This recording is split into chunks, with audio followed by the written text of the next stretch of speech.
Hi, everyone. It's Trish Kendall with Choose and Become with the Trish Kendall Speaks episode. I am in a hotel the day before an event, and I'm working on a whole bunch of stuff, particularly preparing for this event for the workshop portion of it. Hold on. It's a beautiful, amazing Chicago sunny day, but it's super bright. So hold on. Let me get the brightness to go away for a second. That's better. So when I'm working with teams, and I'm working with teams to think about, reflect on, and take action to create more enduring relationships, stronger, trust-based, lasting relationships in our professional world. Sometimes that's customers, clients, business partners, colleagues. A portion of what I'll work with teams on is personal branding. Now, let's be clear. I am not an expert in personal branding. I work with speakers and consultants in my network who are. So I just explore this a little bit, but in the context of establishing and nurturing really important professional relationships. And what we explore together is that every single one of us has a personal brand. A personal brand is, you think about it as the implicit expectations that we set and either meet or not meet every time we interact with somebody. Implicit expectations meaning what it's like to work with Trish. What's the experience of working with Trish? So we all have a personal brand. What I explore with teams is what are the characteristics of your personal brand? In other words, what do you want your client, the individual person, to think or feel every time they interact with you? And what are the things that you do in order to create those thoughts and feelings? So for all of my personal branding expert colleagues out there, that's as far as I go. But the point of this Trish Kendall Speaks episode is because I always reflect on my personal brand when I am preparing and when I'm working with teams on this. And the thing that has come up recently, maybe not recently, but I've just been thinking about it, is so a characteristic of my personal brand that I'm very intentional about is that I want my clients, customers, business partners, potential clients, just the person that I'm interacting with, to feel how important they are to me. I want them to feel how important they are. And things that I do to demonstrate that or to create those thoughts and feelings can be as practical as aggressively rearranging my calendar however I can in order to take a calendar invite that they need, be with their team when they need me to, of course, keynote an event, but even just one-on-one conversations. I'm really purposeful at doing everything I can to be available to that person. Now, as you can imagine, I work with a lot of people a lot of time, all the time. So I'm like constantly sometimes going like this with juggling to be available.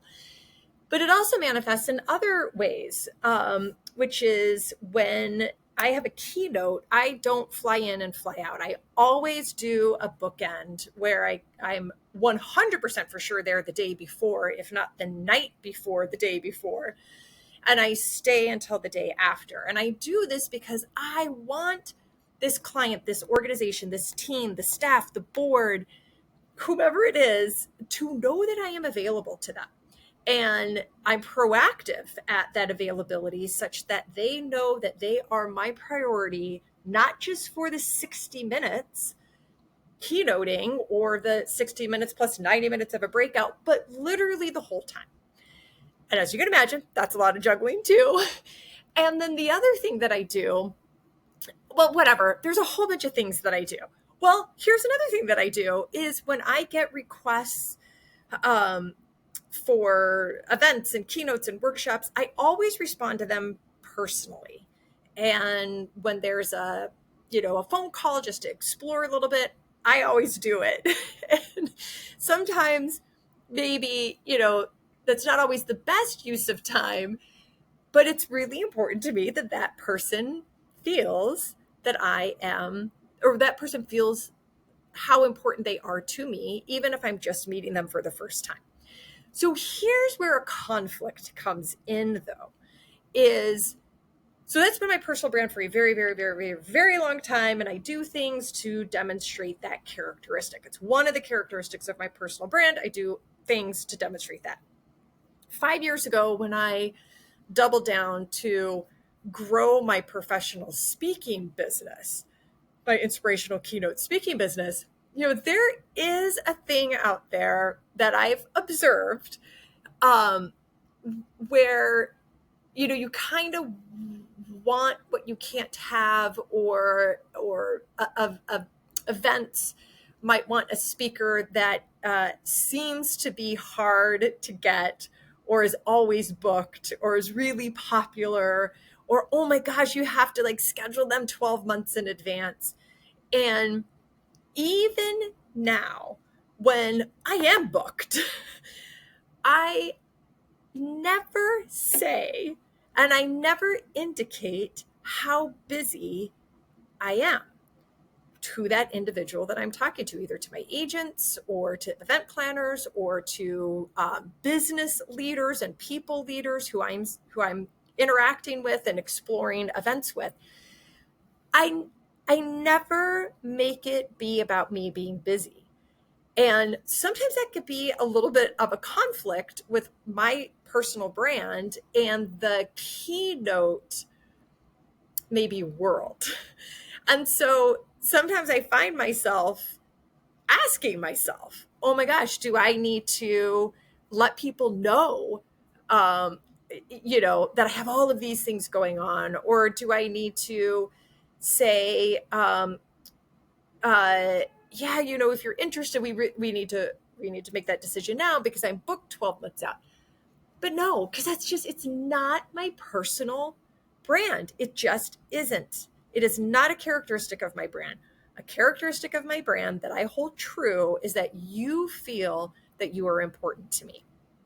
And that doesn't mean that I'm going to not let you know that we need to book this because calendars might get full.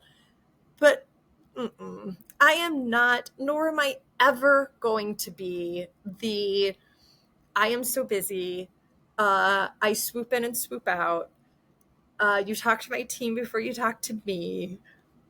That's just not who I am. That's not part of my it's not a characteristic of my brand. Sometimes I have to just ground myself and anchor myself on perhaps the friction or conflicting ways of being in this business, that I am in now over the last 5 years, which I am learning and I continue to learn. So what I think is important is stay true to who you are and what you want your brand to be. And let's not fool anyone. If you are not really explicit with yourself about the characteristics of your brand, what you want your client to think and feel every time that they interact with you, if you're not explicit about that with yourself and then demonstrating it, I guarantee you, you do have a brand. You are showing up in some way. You might be showing up consistently in some way that you don't really intend to be, or you might be showing up inconsistently, which could be sometimes worse. So what are the characteristics of your brand? What do you want people to think and feel every time they interact with you? And what do you do to create those thoughts and feelings? And don't let the pressure change that. Thanks for being along this journey with me. Choose and become.